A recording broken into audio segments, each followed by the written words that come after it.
Baik, halo saudara-saudara. Hari ini kita ketemu lagi untuk membahas chapter 12 terkait dengan intangible asset. Jadi ini bagian dari aset tapi sudah masuk kalau di dalam statement of financial position mungkin di baris-baris terakhir atau mungkin baris-baris awal kalau current asset disajikan di bagian paling bawah. Ini tujuan pembelajaran kita dan ini yang akan kita pelajari selama kurang lebih 2-3 jam ke depan, ya, materi yang akan kita bahas selama kurang lebih 2-3 jam ke depan. Nah, saudara-saudara, kalau Anda lihat di sini, ya, kalau Anda perhatikan di sini, maka intangible asset ini bisa disandingkan, ya, baik itu bicara perbedaan ataupun persamaan gitu ya, dengan beberapa aset yang lain. Yang pertama adalah mungkin tangible asset, ya, tangible asset dan intangible asset, ya. Tangible asset dalam hal PPE, ya, property plant and equipment. Mereka dapat diidentifikasi, ya, dan sama-sama bukan monetary asset. Tapi bedanya apa? Ketika bicara dengan PPE, maka non current asset ini less tangible, less physical substance, ya, kurang memiliki fisik, substansi fisik, bahkan tidak punya substansi fisik, ya. Itu perbedaannya dengan PPE. Sementara kalau bicara persamaan mungkin yaitu ya tadi, ya, bisa diidentifikasi dan sama-sama bukan monetary asset. Nah, bagaimana dengan contohnya investasi atau piutang, ya? Mereka berbeda dalam hal investasi atau piutang itu monetary asset, sementara mereka sama dalam hal tidak memiliki atau kurang memiliki bentuk fisik, ya. Jadi ini karakter dari intangible asset yang mungkin bisa Anda sandingkan, ya. Sekali lagi, sandingkan ini kita bicara perbedaan atau juga persamaan, ya. Oke. Seperti kebanyakan aset pada umumnya, maka intangible asset ketika dia dibeli, ya, ketika dia diperoleh, itu harus dicatat sebesar cost. Apa itu cost? Ya, semua cash yang kita keluarkan, semua pengorbanan yang kita keluarkan untuk memperoleh suatu aset. Dalam hal ini, semua dana yang kita keluarkan untuk memperoleh intangible asset, ya, untuk memperoleh intangible asset. Ya, apa saja itu? Ya, harga beli, fee yang terkait dengan legal gitu, ya, juga biaya-biaya insidental lainnya. Khusus untuk intangible kita harus melihat memang, ya, kita harus melihat intangible apa yang atau bagaimana cara kita memperoleh. Apabila intangible itu kita peroleh dengan cara membeli sendiri, ya, dengan cara membeli sendiri, itu tentu berbeda dengan intangible yang kita ciptakan atau kita hasilkan sendiri, ya. Untuk intangible yang dihasilkan sendiri, artinya gini, apa sih contoh intangible? Oh, ada karya cipta, Pak, yang menghasilkan hak cipta. Nah, pertanyaannya, hak cipta itu orang lain yang menciptakan suatu karya lalu kita beli, atau kita yang menciptakan karya tadi? Nah, yang disebut dengan intangible asset yang dihasilkan sendiri adalah, ya, kita penciptanya, ya, kita inventornya, ya, bukan pembeli dari karya cipta orang lain. Nah, ini guidelines-nya kalau terkait dengan intangible asset yang kita hasilkan sendiri. Cost yang terkait dengan research, ya, itu sudah pasti jadi expense.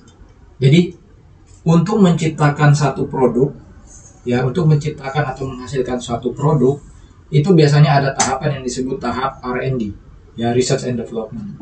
Nah, kalau dia ada dalam tahap research, maka itu sudah pasti masih diakui sebagai expense, ya. Bagaimana dengan tahap D atau development? Kalau bicara tahap development, maka kita lihat dulu apakah pengembangan dari hasil research tadi itu sudah bisa dikategorikan bisa menghasilkan cash nggak di masa depan.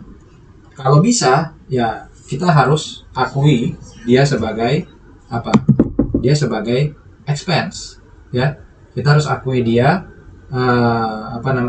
sebagai kalau dia sudah bisa menghasilkan cash di masa depan, maka mau nggak mau kita harus akui dia sebagai cost.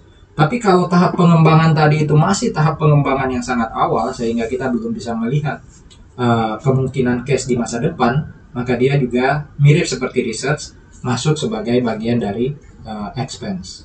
Ya, nah untuk tahapan yang disebut dengan tahapan yang bisa diakui sebagai cost itu nanti Ivers yang akan menetapkan tahap itu seperti apa sih. Jadi tidak semua tahap pengembangan itu bisa dikapitalisasi. Ingat, hanya tahap pengembangan yang memenuhi kriteria sebagai cost yang bisa dikapitalisasi. Nah, kriteria itu disebut sebagai economic viability criterion. Ya, jadi harus memenuhi kriteria itu. Mungkin dalam soal tidak begitu sulit ya, tidak begitu rumit. Intinya kalau di situ dikatakan sudah memenuhi kriteria ekonomi, ya sudah, berarti walaupun itu masih tahap pengembangan, itu sudah bisa dikapitalisasi, sudah bisa diakui sebagai cost. Ya, nah bagaimana dengan tahap praktek ya? Memang butuh judgement ya, butuh judgement dibantu dengan tren atau data-data historis ya, juga termasuk insting dari manajemen untuk bisa mengatakan ini sudah bisa masuk dalam tahap economic viability criterion atau belum. Ya, jadi intinya kalau kita menciptakan sendiri atau menghasilkan sendiri suatu intangible asset, maka lihatlah pengeluaran kita di tahap R&D. Kalau itu tahap R, tahap research, maka pasti expense. Kalau itu tahap D atau development, maka lihat apakah pengeluaran di tahap development tadi itu sudah memenuhi economic viability criterion belum. Kalau belum, maka dia masih expense. Tapi kalau sudah, dia dikapitalisasi menjadi cost. Nah, bagaimana dengan intangible asset yang kita beli? Ya, jadi kita bukan penciptanya, tapi kita membeli satu intangible asset. Ya, mirip seperti kita membeli aset yang lain atau memperoleh aset yang lain. Ya, dia akan dicatat sebesar cost. Ya, apa itu cost? Ya, sekali lagi pengorbanan yang kita keluarkan untuk memperoleh intangible tadi. Ya, bisa berupa apa saja. Ya, bisa berupa apa saja. Oke. Nah, ini kembali ya. Ini intangible asset yang dibeli, ini intangible asset yang dihasilkan sendiri. Nah, saudara-saudara, ini mungkin gambaran ya, gambaran kapan kita mengakui suatu pengeluaran terkait intangible asset itu sebagai expense dan kapan sebagai cost. Selama intangible asset yang kita hasilkan sendiri itu masih dalam tahap research, maka kita akan mengakui dia sebagai expense. Ya, tapi kalau sudah mulai masuk garis putih tuh, ruang putih ya, dan itu kan ruangnya development ya, dan sudah masuk di tahapan atau timeline-nya economic viability, maka itu dikapitalisasi menjadi aset ya, atau jadi cost. Bagaimana dengan penyusutan dia? Ya, kalau penyusutannya intangible asset itu kan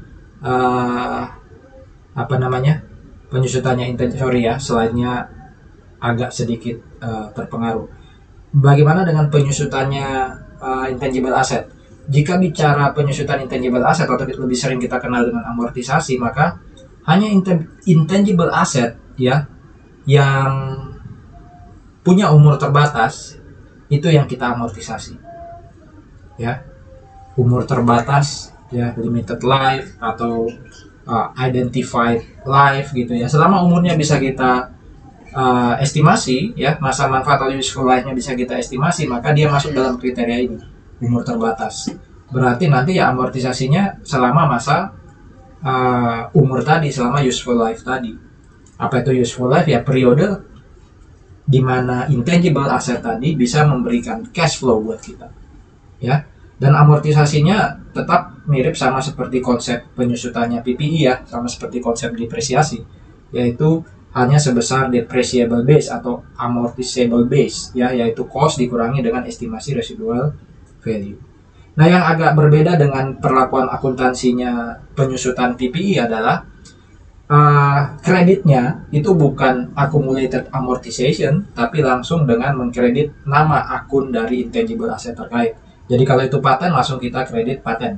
Kalau itu copyright ya copyrightnya yang kita kredit. Debitnya tetap uh, amortization expense ya, amortization expense.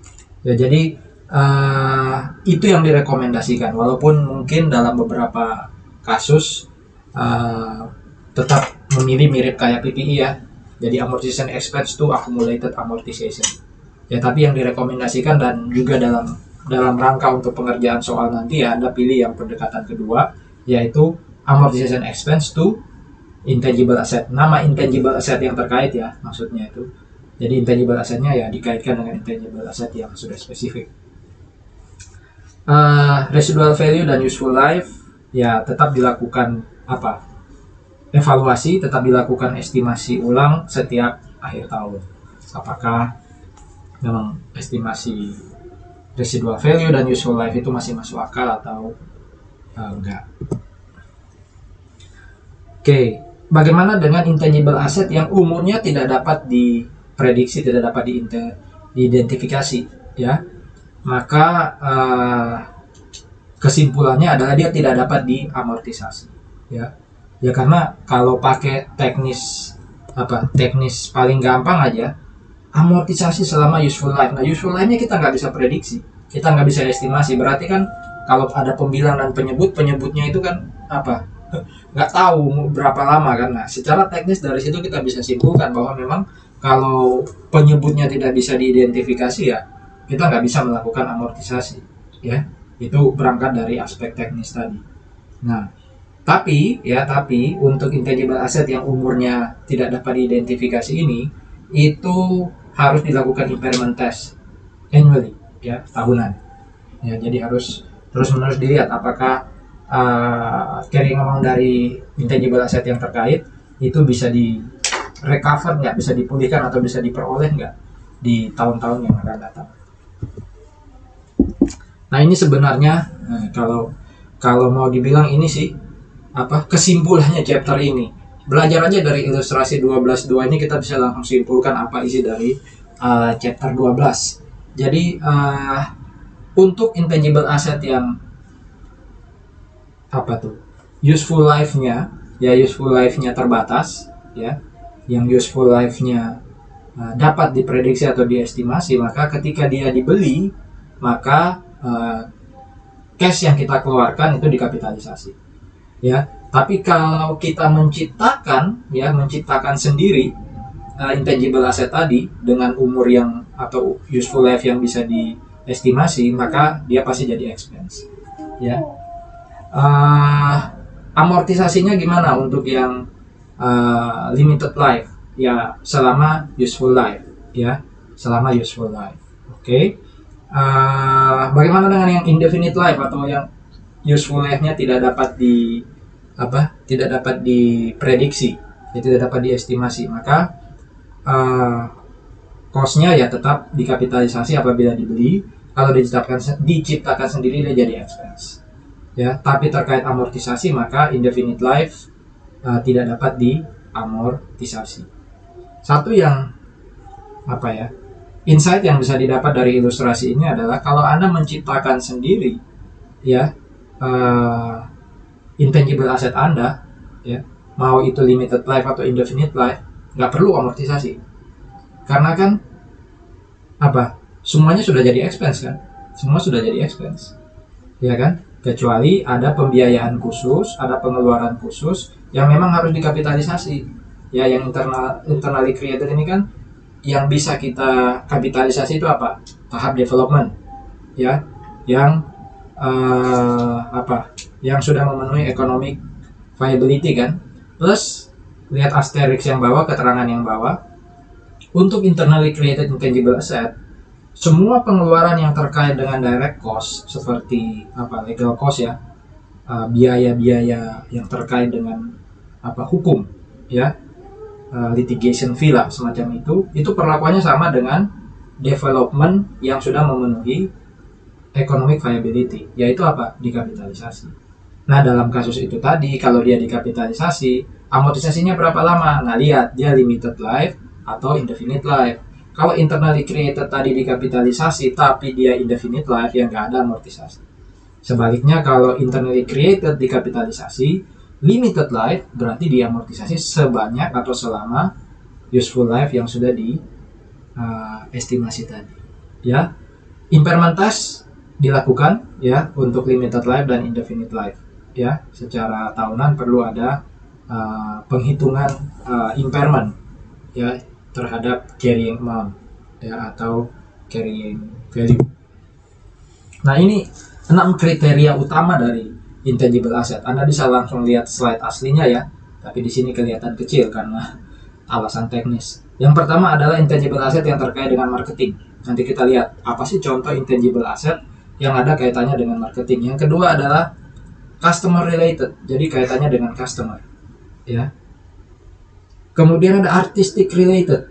Nah, ini bisa diduga lah ya, intangible asset apa yang terkait dengan artistik atau seni ya. Kontrak ya, ini kaitannya dengan kontrak.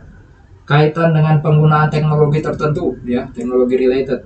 Atau ya, kotak ke-6 yang unik dibandingkan 5 yang lain, ini intangible asset yang namanya goodwill. Nanti kita lihat intangible asset macam apa nih goodwill. Oke, marketing related ya. Contoh-contohnya adalah trademark, merek dagang, ya, trade name, ya, nama atau merek, ya, nama majalah, nama apa, koran gitu ya, logo koran, ya kan, itu bagian dari intangible asset kategori marketing related. Jadi kita nggak bisa sembarang gunakan tuh logonya apa, Jawa Pos atau Kompas, ya, karena itu intangible asset milik perusahaan yang terkait. Ya, kalau mau gunakan kita harus bayar royalti ke mereka. Ya, itu tipe yang masuk dalam kategori marketing related. Ya, marketing related. Kalau di logika ya, kalau saya sih mengaitkan ini dengan going concern assumption. Selama perusahaannya itu didirikan dengan basis going concern, artinya apa? Ya, tidak akan ada, atau ketika perusahaan didirikan tidak ada kemungkinan untuk ditutup, berarti kan merek dagangnya juga sifatnya going concern dong. Berarti kan estimasi useful life-nya apa? Tidak bisa diestimasi. Ya, itu yang membuat kemudian untuk yang semacam ini tidak ada amortisasi. Ya, tidak ada amortisasi. Ya, jadi ini kategori pertama dari intangible asset, yaitu marketing related. Yang kedua adalah customer related. Namanya aja customer related, ini berarti daftar nama atau list dari customer. Ya, jadi kadang-kala kan kita bertanya ya, kadang kegeeran, kok banyak ya apa istilahnya tuh, sales gitu ya, atau marketer yang hubungi kita gitu kan, nawarin macam-macam. Seterkenal apa sih Agus Toli sampai sering ditelepon orang untuk nawarin produk ya. Jadi itu bukan masalah terkenal atau tidak, tapi sebenarnya identitas kita, dalam hal ini mungkin nomor telepon gitu ya, itu sudah dibuat list dan dijual ke orang-orang yang membutuhkan ya. Jadi customer related ini bisa menunjukkan sepowerful apa yang namanya informasi ya. Itu bisa jadi aset. Jadi nomor kontak Anda yang ada di handphone Anda sekarang ya, yang mungkin sudah nge-link dengan email Anda atau akun Google Anda, itu bisa Anda jual loh ya. Aku pengen tahu ya Instagramnya Jessica Jenny ya, Instagramnya Amanda gitu ya. Ya, itu kalau Anda diminta ngomong, berani bayar berapa, karena itu aset ya, itu aset. Jadi ini yang kadang-kala mendorong ya orang-orang yang aware gitu ya, orang-orang yang paham, untuk tidak dengan mudah membagikan identitas. Karena sekali kita nulis nomor telepon, sekali kita tulis alamat, itu kita nggak bisa kontrol nanti. Yang pegang itu bisa bagikan atau tidak bagikan. Ya, itu informasi yang penting. Jadi kerugian kita adalah informasi kita tersebar. Plus kerugian kedua, opportunity loss kedua yang tidak ada kaitan langsung dengan kita, ada orang ngambil keuntungan dari daftar nama kita. Ya, jadi lihat ya powerfulnya informasi ya, powerfulnya data ya, itu bisa dijadikan aset. Nah, aset itu apa? berarti sesuatu yang di masa depan bisa ngasih kita cash. Ya, jadi kalau tadi ditanyain, nomor WA-nya Pak Agus berapa ya? Ya traktir dulu lah, ya, 1 karamen macchiato, nah, ya kan? Kamu butuh kan? Nah, kalau kamu nggak butuh, kamu cari ke yang lain ya silakan. Kalau ke aku tak kasih tapi aku minta harga. Wah, ini akuntan banget nih. Ya.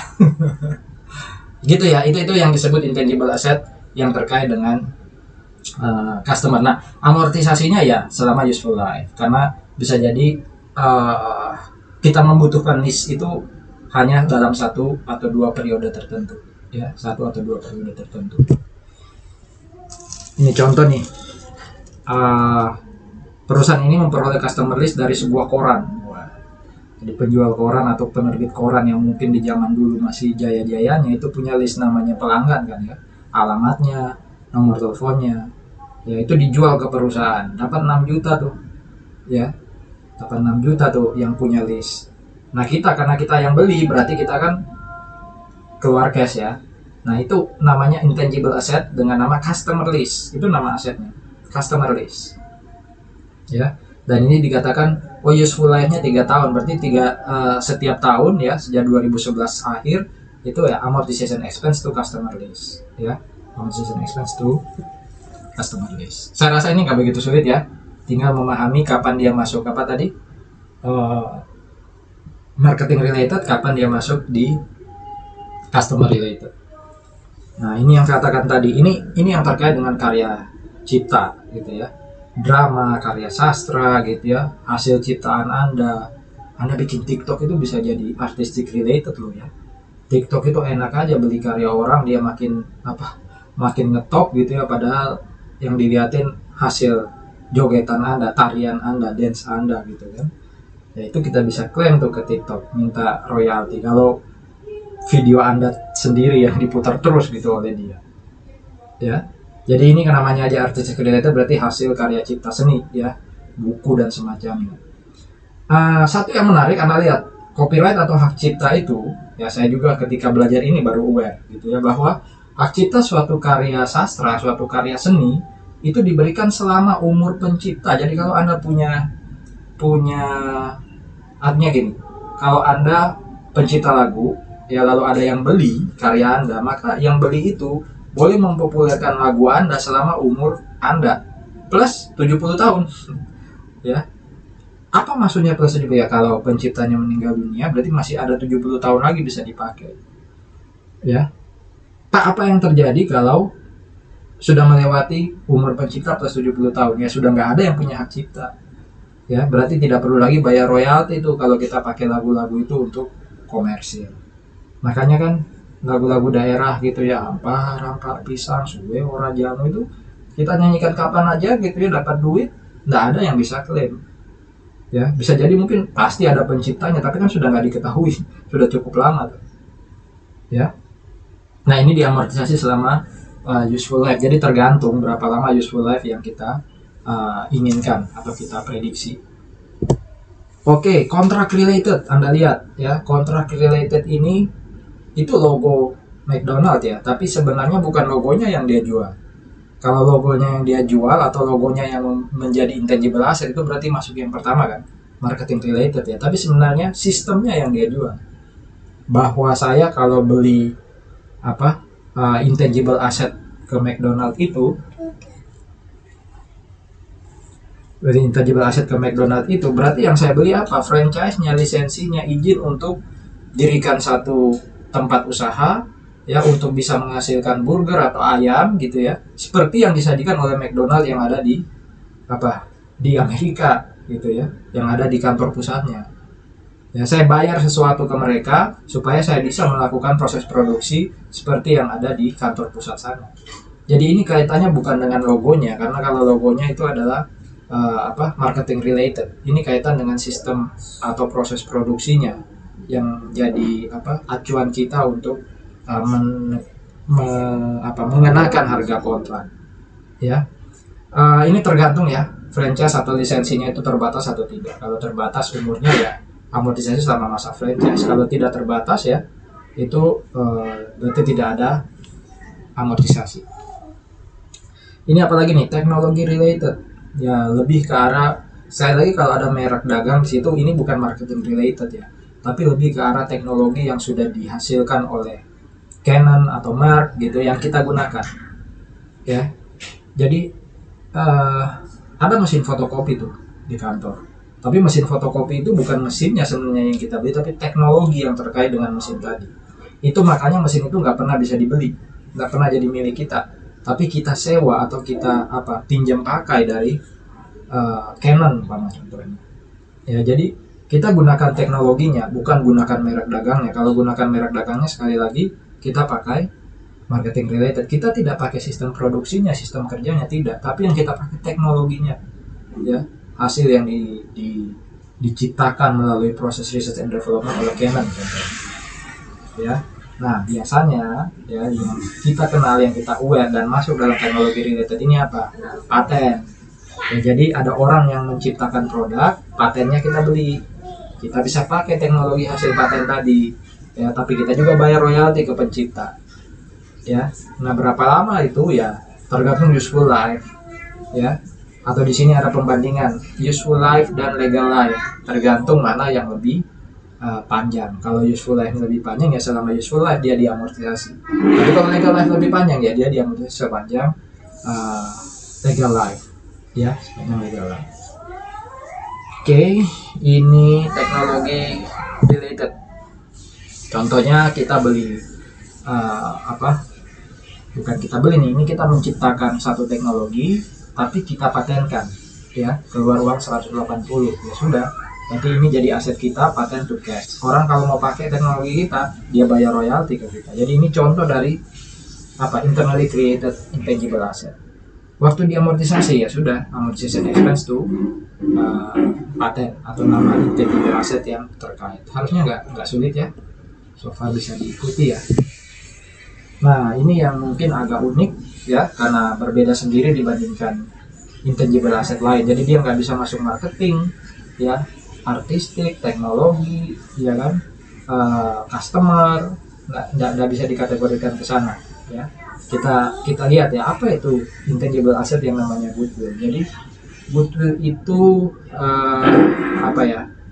karena dia aset itu berarti ada manfaat ekonomi di masa depan yang bisa kita dapat karena ya kata kuncinya karena adanya kombinasi bisnis, ya karena adanya kombinasi bisnis, adanya business combination. Business combination itu bisa banyak bentuknya, merger, ya penggabungan usaha, ya akuisisi, membeli perusahaan lain gitu ya, konsolidasi mirip kayak merger, ya itu semua business combination. Jadi goodwill itu baru muncul kalau ada business combination. Apa bentuk business combinationnya? Biasanya kalau ada akuisisi atau membeli perusahaan lain. Anggap aja kita PT ABC, kita beli PT XYZ, ya. Ketika kita membeli PT XYZ, maka saat itu kita bisa mengakui goodwill, ya, goodwill atas pembelian XYZ. Jadi bukan ABC-nya yang menghasilkan goodwill, tapi karena dia membeli XYZ itu muncul goodwill, ya itu muncul goodwill. Oke. Jadi ingat ya, goodwill baru muncul kalau ada pembelian perusahaan. Nah hati-hati saudara-saudara, bedakan membeli perusahaan dengan membeli saham perusahaan lain, ya. Membeli perusahaan dengan membeli saham perusahaan lain itu berbeda. Kalau Anda membeli saham perusahaan lain itu nggak ada goodwill, ya. Goodwill baru muncul kalau Anda beli fisiknya langsung. Ya, kalau dalam kasus beli saham itu kan kita beli sahamnya, kita jadi pemilik. Kalau ini enggak, aset-asetnya sekaligus, ya, utang-utangnya sekaligus kita akui. Ya kan? Kalau kita beli saham perusahaan lain kan bentuknya investasi. Tapi kalau kita beli perusahaannya sendiri, ya, bukan sekedar saham, itu berarti kita membeli asetnya, mengakui utangnya. Ya. Nah, saat kita membeli perusahaannya tadi, ya bukan transaksi jual beli saham loh ini, kita beli perusahaannya, maka ada kemungkinan di situ muncul goodwill. Nah, bagaimana caranya menghitung ya besarnya goodwill? Ya, bagaimana caranya menghitung besarnya goodwill? Goodwill itu adalah selisih antara uang yang kita keluarkan, cost yang kita keluarkan untuk membeli perusahaan lain, dengan di situ dikatakan apa? Fair market value, ya, nilai wajar atau nilai pasar dari net aset perusahaan yang kita beli. Ya, atau kalau gampangnya gini, PT ABC beli PT XYZ. Hitung dulu berapa net asetnya PT XYZ. Jadi cari dulu net aset PT XYZ. Kalau sudah dapat net aset PT XYZ, cari fair market value-nya net aset tadi. Ya. Anggap aja net asetnya sudah ketemu ya, 80. Ternyata fair value-nya 100. Oke, jadi 80 itu carry amount dari net asset XYZ. 100 itu fair value-nya net asetnya XYZ. Nah, saya bayar berapa untuk bisa beli perusahaan tadi? Oh, saya berani bayar 115. Harga pasarnya 100, tapi saya keluarkan uang 115. Nah, 115 kurang 100. Itu kan menghasilkan angka 15 ya. 15 itulah goodwill. Bahasa gampangnya gini, goodwill adalah harga lebih yang mau dibayar oleh pembeli karena melihat prospek dari perusahaan yang dibeli. Dia melihat bahwa perusahaan ini nilainya sebenarnya lebih dari nilai yang ada di pasar. Pasar underrated perusahaan tadi, ya. Dia punya kemampuan lebih, tapi ternyata hanya diakui pasar 100 tadi. Nah, makanya saya berani bayar lebih. Itu namanya goodwill tuh. Selisih atau deltanya itu disebut sebagai goodwill, ya. Nah, yang pasti goodwill tadi kan kita sudah lihat ya. Goodwill tadi muncul kalau ada PT A beli PT B, ya. Yang ngakuin berarti siapa? Ya, pembeli, ya. Pembeli yang ngakuin, ya. Penjual sudah nggak ada, wong dia sudah hilang, ya. Maksudnya penjual ini perusahaan yang dibeli, ya. Nah, bagaimana kalau kasusnya gini? PT B nggak ada, mungkin ada yang ngincer tapi belum dibeli, ya. PT B menghitung, net aset saya 80. Saya cari nih fair value net aset saya berapa, ya. Fair value net aset saya itu rupanya fair value net asetnya saya, B yang ngomong gitu. Oh, 100, ya. Terus dia hitung tuh, dia nanya-nanya ke orang, nilai pasar net asetku 100 loh, kira-kira kamu mau beli aku berapa? Ada yang ngomong 120. Nah, ketemulah dia goodwill kan, goodwill dia dalam tanda kutip 20. Itu yang disebut goodwill yang di-create sendiri. Karena goodwill yang goodwill sejatinya, goodwill atau idealnya goodwill adalah kalau dia dihasilkan dari pembelian. Itu tadi kan belum dibeli. Berarti kalau goodwill yang dihitung sendiri, dihasilkan sendiri, itu tidak dapat dikapitalisasi. Moral of the story-nya adalah akuntan itu nggak boleh narsis, ya kan? Dia merasa dirinya lebih, dia punya data bahwa dia punya nilai lebih, tapi nggak bisa dicatat, ya. Kelebihan kita itu hanya bisa diakui oleh orang lain, ya kan? Bukan kita yang mengakui kelebihan kita. Jadi bekerjalah dengan baik, gitu ya.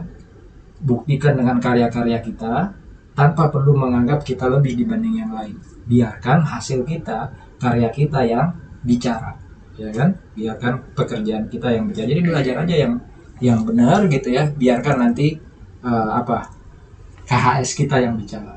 Ya, jangan pernah ngomong bahwa aku lebih pintar dari kamu, gitu ya. Itu moral of the story. Oke, itu goodwill ya. Itu goodwill bahasan awalnya. Ini ada ilustrasi nih. Perusahaan ini, ya, perusahaan ini namanya multi diversified, ya. Itu butuh divisi baru, ya, yaitu divisi suku cadang, ya, karena dia punya core business distributor traktor, ya, distributor traktor. Nah, dia butuh divisi baru untuk bisa mendukung core bisnis dia, yaitu suku cadang, ya. Nah, setelah dia cari-cari, dia ketemu tuh ada perusahaan suku cadang yang namanya Tractor Link Company.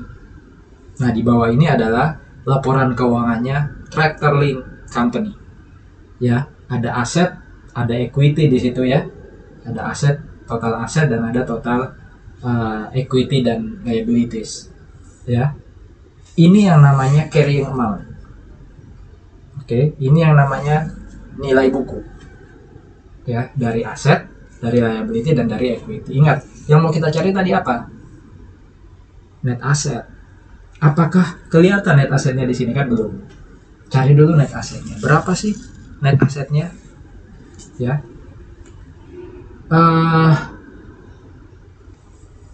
Ini fair value. Saya balik dulu ya. Saya balik dulu. Sebentar. Ini carrying amount. Lalu ini fair value.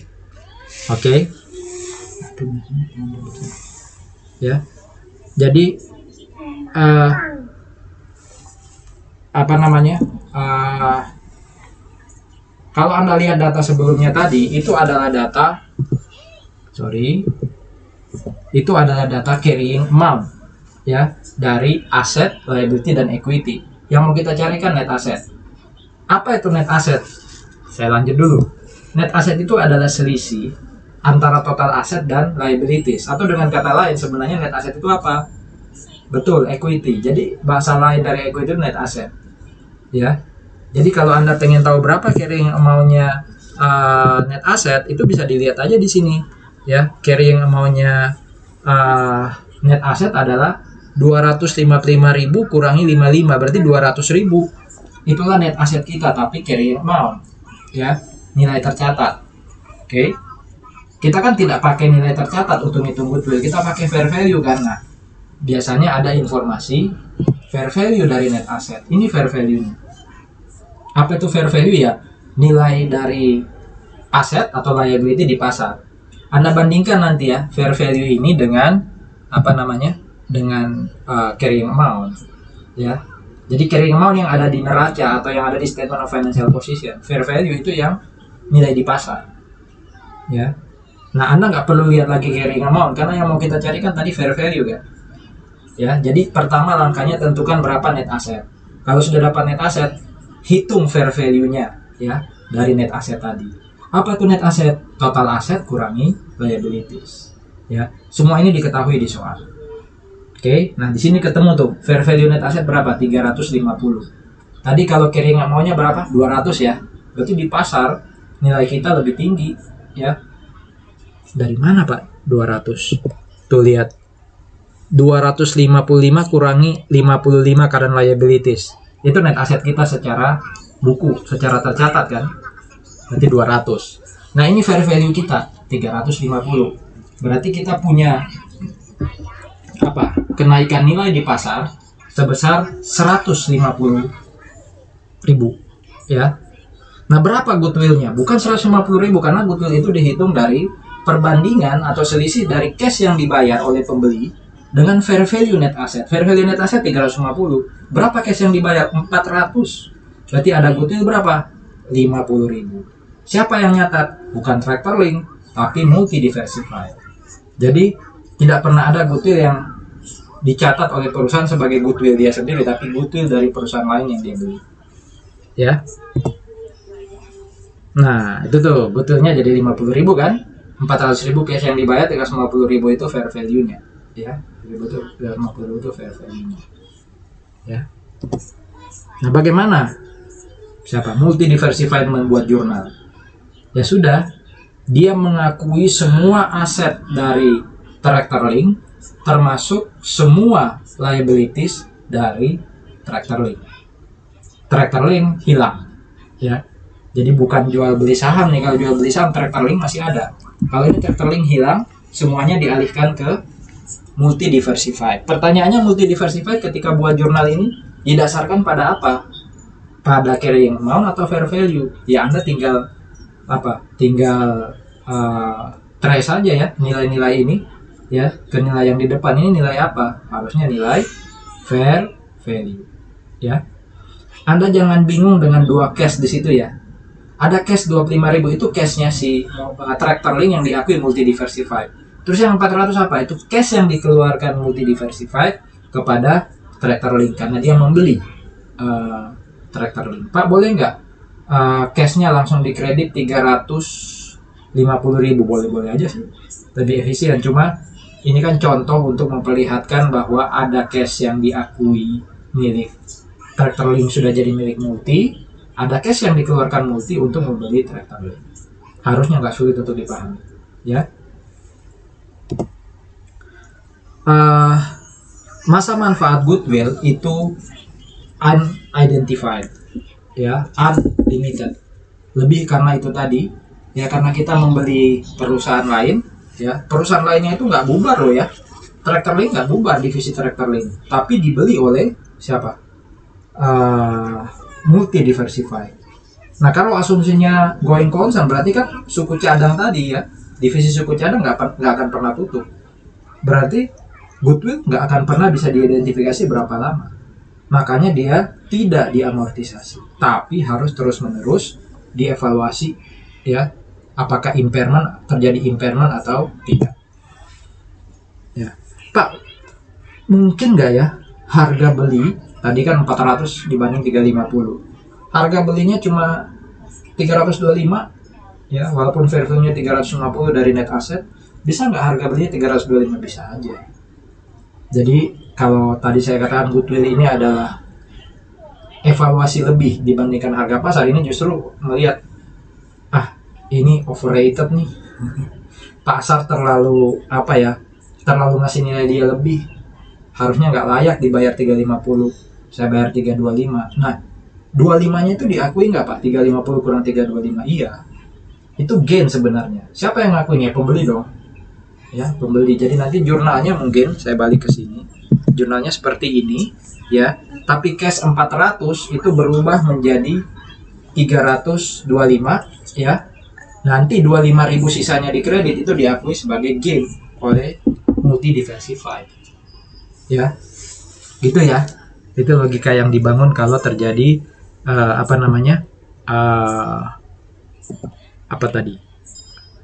harga belinya lebih kecil daripada fair value, dan itu dimungkinkan, ya.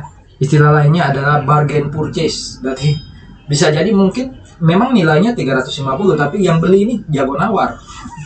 Ya, memang nilainya layak 35, tapi dia jago nawar. Nah, itu juga bisa diakui sebagai gain, ya. Jadi gain itu bisa muncul karena memang tidak layak dinilai sebesar itu, ya, overrated, atau bisa jadi karena kemampuan menawar dari pembeli. Ya, kemampuan nawar dari pembeli. Saudara-saudara besok mau lulus, Anda melamar pekerjaan, salah satu pertanyaan krusial yang bisa menentukan Anda lanjut atau tidak untuk di hire, salah satu aja dari banyak variabel, itu ketika ditanya, Anda mau gaji berapa? Ya. Nah, berikan estimasi yang terbaik yang bisa Anda lakukan, dan pastikan gaji yang Anda sebut itu punya dasar hitung. Bukan sekedar Anda ingin ngikutin gaya hidup Anda, tapi lebih pada, ya, ini loh harga pasar seorang lulusan S1 dari Petra. Ya kan? Anggap aja Anda minta 6 juta, ditanya gimana caranya dapatnya? Pak, saya kuliah di universitas terbaik loh Pak, ya, PTS nasional terbaik, ya, di Jawa Timur, di Indonesia Timur ini PTS terbaik, ya. Itu nilai yang saya investasikan, bukan saya keluarkan atau bukan expense, ya, investasi. Nilai yang orang tua saya investasikan sekian Pak, ya. Plus nanti kalau saya sudah bergabung bersama Bapak, itu kan pasti Bapak minta hasil lebih. Berarti kan saya juga perlu biaya banyak untuk bisa memenuhi target Bapak. Mungkin sekitar sekian Pak biaya hidup saya per hari untuk bisa memenuhi target yang Bapak beri. Akhirnya ketemulah 6 juta atau 7 juta tadi. Ya. Ya, jangan juga overrated, jangan underrated, ya, intinya. Tapi intinya Anda punya dasar untuk menghitung tadi. Nah, sekarang giliran dia kan. Anda minta 4 juta atau 5 juta. Oke lah. Ya. Saya kasih Anda 5,5. Wah, itu berarti Anda bisa tahu butuh Anda 500.000. Ya kan? Per bulan loh ya. Per bulan. Future value aja kalau Anda kerja di situ 30-40 tahun. Itulah nilai masa depan Anda, goodwill Anda. Ya, mungkin itu analogi sederhananya, ya, analogi sederhana. Nah, sekarang kita lihat bagaimana caranya impairment dari intangible asset. Ini mirip seperti impairmentnya aset-aset yang lain, termasuk PPI kemarin, ya. Jadi kita membandingkan antara carrying amount, ya, nilai tercatat, ya, dengan nilai yang dapat dipulihkan atau recoverable amount. Dari mana recoverable amount didapat? Ya, mana yang tertinggi antara NRV, yaitu fair value dikurangi cost to sell, dengan nilai pakai atau nilai guna. Apa itu nilai pakai? Ada yang masih ingat? Nilai pakai atau nilai guna itu adalah present value dari cash di masa depan. Ya, jadi Kita punya cash di masa depan sekian, kita present value kan. Itu value in use. Ya syukur-syukur kalau di soal nggak perlu dihitung ya. Langsung dikasih NRV berapa, value in use berapa, cari nilai terbesar itu recoverable amount, bandingkan dengan carrying amount. Nah kapan terjadi impairment? Anda masih ingat ya? Impairment itu terjadi kalau recoverable amount di bawah carrying amount. Itu artinya apa? Kalau carrying amount saya 100, ternyata recoverable saya cuma 95, berarti kan nilai yang tercatat di laporan keuangan itu nggak bisa dipulihkan oleh perusahaan. Ya, hanya bisa dipulihkan 95. Ya, padahal saya catatnya 100, berarti 5-nya harus dihapus. Nah, itulah loss. Impairment itu kan berujung ke loss. Tapi kalau yang terjadi ternyata di pasar nilainya atau recoverable-nya 100 atau bahkan lebih, ya sudah, nggak ada impairment, nggak perlu nyatat apa-apa. Loh Pak, kok rugi dicatat? Kalau lebih enggak. Nah, itu apa namanya? Konservatif, ya. Jadi jangan ngakuin kelebihan dulu. Ya, biarkan nanti kalau benar-benar kita lebih baru kita cari. Ini kan belum ada bukti bahwa kita lebih kan. Ya, itu konsepnya konservatif. Jadi impairment berujung ke loss selama recoverable amount lebih kecil dari carrying amount. Dibuka lagi lah ya PPI-nya ya, atau apa ini? Receivable ya, ada impairment di sana. Nah, ini contohnya nih. Perusahaan ini punya paten. Ya, punya paten. Oh ya, nanti dibagi ya. Impairment untuk aset intangible asset yang terbatas dengan yang tidak terbatas. Ya, maksudnya yang indefinite atau definite life. Perusahaan ini punya paten. Carrying value-nya, nilai tercatatnya 5 juta. Ya, pada akhir tahun 2010. Setelah dievaluasi dia punya impairment, berarti di masa depan bisa jadi tidak bisa dapat 5 juta. Nah, setelah dihitung recoverable amount-nya itu ternyata 2 juta. Ya, 2 juta itu didapat dari mana? Dari value in use. Mungkin NRV-nya nggak bisa diketahui. Ya, NRV-nya nggak bisa diketahui. Ketemunya value in use 2 juta, berarti recoverable amount-nya 2 juta. Ya, nilai tercatat 5 juta, recoverable-nya 2 juta, berarti ada impairment 3 juta. Nah, impairment itu diakui sebagai loss ya. Jadi kerugian penurunan nilai, ya loss on impairment. Kreditnya apa? Langsung paten. Kalau itu PPI, kreditnya apa? Accumulated depreciation. Ya, accumulated depreciation. Oke.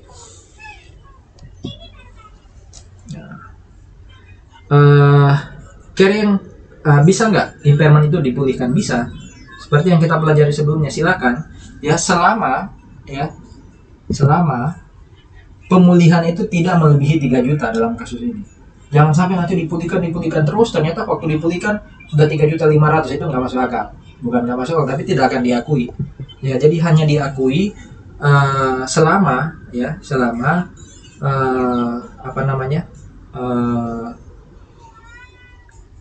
pemulihan impairment loss tadi tidak melebihi jumlah loss impairment awal. Oke. Nah, kembali ke kasus tadi. Ini kan nilainya tinggal 2 juta. Berarti yang tahun depan akan diamortisasi itu hanya yang 2 juta. Ya, dibagi dengan estimasi useful life dia. Anggap aja di sini 5. Berarti per tahun dia 400.000. Ya, per tahun dia 400.000. Ya, per tahun 400.000. Nah, kalau dipulihkan gimana tuh? Ya. Awal tahun 2012 ternyata recoverable amount-nya 1750. Ya, awal 2012 recoverable amount-nya 1750. Padahal carrying amount-nya 1.200.000 kan? Ya, 1.200.000. Iya kan? Awal 2012 berarti akhir 2011 ya, 1.600.000. Sorry, saya salah lihat. Kalau awal 2012 itu berarti akhir 2011. Berapa carrying amount? 1.600.000. Berapa recoverable amount? 1.750. Berarti kan selisihnya adalah 150.000. Ya.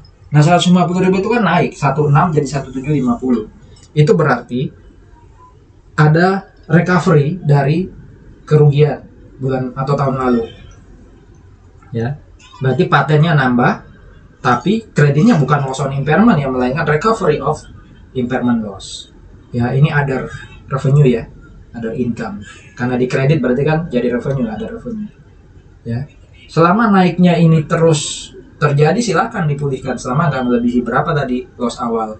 Ya, loss awal tadi kan 3 juta ya. Selama nggak melebihi 3 juta oke.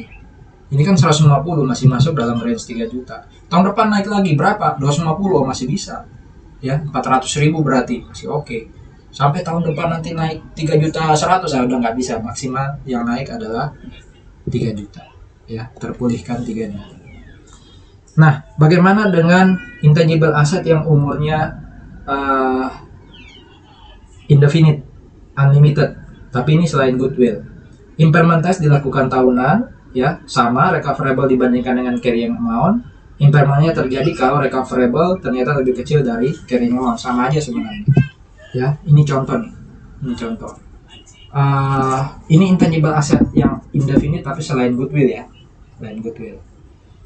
Beli lisensi 2 juta, ya, bisa diperbarui setiap 10 tahun. Sudah 2 kali diperbarui, ya. Ternyata karena suatu kondisi ada impairment. Recoverable amount itu ternyata dihitung dengan NRV, ya, dihitung dengan NRV. NRV-nya berapa? 1,5. Kalau carrying amount-nya 2 juta, ya, NRV 1,5 berarti kan recoverable amount-nya 1,5. Oh, ada impairment berapa? 500.000. Ya, ada impairment 500.000. Ya. Bagaimana kalau goodwill? Impairment-nya goodwill gimana ngitungnya? Yang pasti impairment test-nya dilakukan tahunan, ya, dan itu dilakukan terhadap unit yang tadi ada goodwill. Jadi kalau tadi multi diversified punya banyak divisi, terus yang dia beli tadi sehingga muncul goodwill tractor link, hanya dilakukan terhadap tractor link tuh impairment intangible assetnya, ya. Nah, khusus untuk recoverable amount bagi goodwill itu dia tidak pakai NRV. Dia pakainya selalu value in use. Jadi NRV pasti nggak relevan untuk goodwill, ya. Dia pakainya value in use. Jadi di masa depan tractor link ini bisa ngasih cash flow berapa buat multi diversified, itu di present value kan, muncullah value in use. Nah, value in use jadi recoverable amount. Bandingkan recoverable amount tadi dengan carrying amount. Kalau recoverable lebih kecil, itulah loss on impairment atas goodwill. Contoh nih, perusahaan ini Callboy Corporation punya 3 divisi, ya. Yang dibeli dan muncul goodwill 4 tahun lalu itu Pride Products, ya. 4 tahun lalu dia dibeli 2 juta, ya, dia dibeli 2 juta. Oke. Sehingga dia perlu dievaluasi tahunan untuk dihitung impairmentnya, ya. Nah, di bawah ini adalah catatannya Callboy tadi, ya, 4 tahun setelah dia membeli Pride Products. Saudara-saudara, kalau dari angka ini, ya, kalau dari angka ini, baik angka 2 juta maupun angka yang ada di ilustrasi bawah, Anda bisa simpulkan nggak? Ya, 4 tahun lalu, ya, Pride Product itu dibeli pada harga berapa? Oh, ada tuh 2 juta. 4 tahun lalu ketika Pride Product dibeli 2 juta, berapa fair value of net asset dia? Nah, ini kan nggak kelihatan di sini, tapi dihitungnya sederhana sih. 4 tahun lalu dibeli 2 juta. Berapa fair value net assetnya Pride Product 4 tahun lalu? Ya sudah, 2 juta kurangi aja dengan goodwill 900.000 itu kan. Berarti 4 tahun lalu itu 1.100.000 fair value-nya Pride Products. Ya kan? Ini insight lain dari ini ya. Bukan tujuannya. Tujuannya ini kan ngitung impairment. Tapi kalau ada pertanyaan lain di balik itu kan bisa dijawab kan. Oke, kembali ke kasus ini. 4 tahun lalu beli Pride Products 2 juta. Saat ini, ya, catatan atau carrying amount terkait aset, ya, dan liability miliknya Callboy itu seperti yang kita lihat di ilustrasi bawah. Termasuk di dalamnya ada goodwill. Goodwill-nya yang dibeli 4 tahun lalu 900.000. Ya. Nah, kemudian setelah dihitung ternyata diketahui bahwa recoverable amount-nya Pride itu 2.800.000, ya, karena pakainya value in use, ya, diketahui 2.800.000 value in use-nya. Sementara carrying amount-nya goodwill, ya, carrying amount-nya goodwill, ya, sorry, carrying amount-nya net aset itu kan 2.400.000, ya kan, 2.400.000. Nah 2.400.000 ya itu dibandingkan dengan value in use ya dari perusahaan. Value in use perusahaan itu dari net asetnya ternyata berapa tadi? 2.800.000. Itu kan yang jadi recoverable. Artinya apa? Saya itu tercatat net aset saya 24 ya. Net aset saya 24. Di pasar net aset saya 28. Berarti kan saya bisa dapat 24 bahkan lebih. Berarti tidak ada impairment ya, tidak ada impairment. Oke, tidak ada impairment.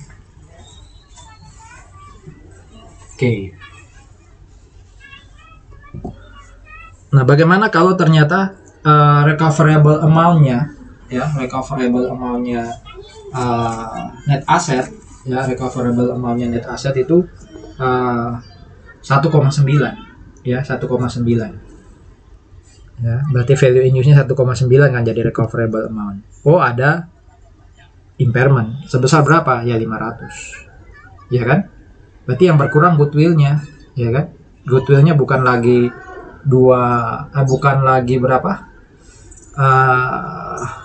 bukan lagi berapa tadi, kita lihat ya sebentar ya. Di goodwill kita bukan lagi 900, tapi sekarang sudah berkurang 500. Berarti goodwill kita tinggal berapa? 400 ya, goodwill kita tinggal 400. Oke, itu bagian yang terkait dengan intangible asset ya, bagian yang terkait dengan intangible asset. Nah, sekarang kita masuk ke tahapan waktu membentuk intangible asset. Tadi kan sudah diterangkan bahwa untuk membentuk atau menciptakan suatu intangible asset perlu yang namanya R&D. Ya, perlu yang namanya R&D ya. Yang pasti R&D ini bukan bagian intangible asset ya, tapi ini proses untuk menghasilkan intangible asset ya. Jadi untuk bisa memperoleh paten atau hak cipta, maka kita perlu melakukan R&D ya. Perlu ada produk baru, ada proses ya, ada rumus, ada komposisi atau karya sastra yang harus kita ciptakan ya. Dan karya sastra yang harus kita ciptakan. Oke, nah itu proses-proses R&D ya, proses-proses R&D. Ini gambaran ya R&D cost atau R&D expense perusahaan-perusahaan besar ya.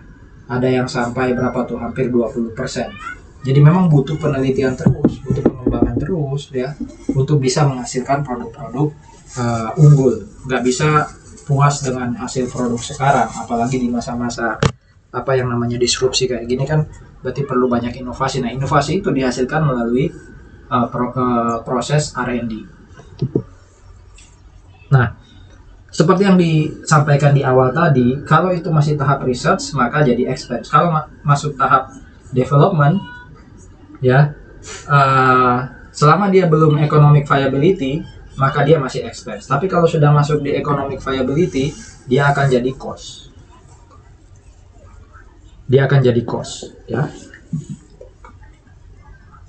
Ya. Nah, apa itu aktivitas research, ya? Aktivitas research itu biasanya ya namanya aja research, itu masih penyelidikan awal, ya. Harapannya supaya di masa depan bisa dapat masukan, ya, mendapatkan ilmu-ilmu baru untuk produk baru tadi. Sementara development adalah finalisasi dari research itu dikembangkan. Umpama ya, oh saya bisa buat robot. Robotnya sudah diteliti, dia bisa bantu untuk proses pengobatan pasien COVID. Ya, itu yang dilakukan teman-teman elektro kan. Nah, kalau sudah dapat, sekarang tinggal dikembangkan aja. Masa robotnya tampilannya kayak gitu. Kita buat estetikanya lah. Ya, dikasih apa? Hiasan-hiasan, ornamen-ornamen yang membuat dia makin indah dan cantik. Ya, nah itu tahap pengembangan. Oke. Nah, kalau tahap pengembangan itu sudah sampai pada tahap di mana tanpa diberi ornamen pun dia sudah bisa menghasilkan cash, nah itu berarti sudah economic viability. Ya. Berarti kalau kita tambahkan lagi ornamennya padahal dijual sudah bisa, nah ornamen yang kita tambahkan keluar uang tadi itu jadi cost, dikapitalisasi. Ya. Ini contoh-contohnya lah, apa itu aktivitas research. Jadi menghasilkan sesuatu kita teliti di laboratorium. Kalau development, sesuatu yang sudah hampir jadi tadi kita finalisasi lah, ya, supaya bisa terjual. Ya. Nah, ini biaya-biaya yang terkait dengan R&D, ya bahan baku, peralatan, termasuk bayar tenaga kerja, termasuk kalau kita butuh intangible asset yang lain. Saya mau ciptakan produk tapi ada hak paten orang lain yang harus saya gunakan, ya saya beli umpamanya. Itu juga R&D cost, ya, service dan juga indirect cost yang lain. Ya, startup sekarang lagi menjamur ya, jadi biaya-biaya untuk memulai suatu usaha ya itu masuk dalam kategori startup cost dan itu diakui sebagai expense. Jadi startup cost itu nggak pernah jadi atau dikapitalisasi jadi aset, nggak pernah. Kerugian kalau kita biasanya kan orang jualan di awal gitu ya pasti banyak ruginya, karena itu juga nggak boleh jadi cost, nggak boleh dikapitalisasi, itu tetap harus jadi loss ya. Jadi kalau kita rugi di awal itu nggak boleh. Kalau dikapitalisasi kan jadi aset. Kalau jadi aset itu seakan-akan positif ya, padahal enggak kan. Justru kita rugi itu nggak boleh dijadikan aset, tetap diakui sebagai rugi. Biaya iklan juga jadi expense ya. Nah ini yang kita fokus sebenarnya lebih ke arah R&D-nya intangible asset ya, yang semuanya ditentukan atau diukur pakai fair value. Ini contohnya nih. Semua uang yang saya keluarkan itu mulai atau ada di kolom kiri, mulai 330.000 sampai 34. Tapi apakah semua uang yang saya keluarkan itu jadi R&D expense atau ada yang jadi aset? Yang mau kita hitung ini sekarang berapa expense, berapa aset. Uang yang saya keluarkan yaitu 330 tambah 59 tambah 100 tambah 128 tambah 50 tambah 34. Itu cash yang kita kredit. Tapi dari total cash yang kita kredit tadi, berapa yang jadi expense, berapa yang aset, ya, berapa yang aset. Nah, khusus untuk 330.000 di situ dikatakan yang jadi expense itu hanya yang kita pakai tahun ini. Kita beli apa tuh? Equipment. Equipmentnya 5 tahun, ya, useful life-nya 5 tahun. Berarti, ya, per tahun ada amortisasi, ada depresiasi 66.000. Nah, itulah R&D expense kita. Oke, jadi 330 itu kita catat dulu sebagai equipment to cash. Tapi akhir tahun kita akan akui accumulated depreciation depreciation expense to accumulated depreciation 66.000. Nah, depreciation expense yang 66.000 itu harus dicatat sebagai R&D expense. Ya. Jadi bisa ditulis R&D dalam kurung depreciation expense. Ya, tapi posnya tidak masuk di pos depreciation expense yang umum, melainkan masuk di pos R&D expense. Material yang dikonsumsi dalam proyek.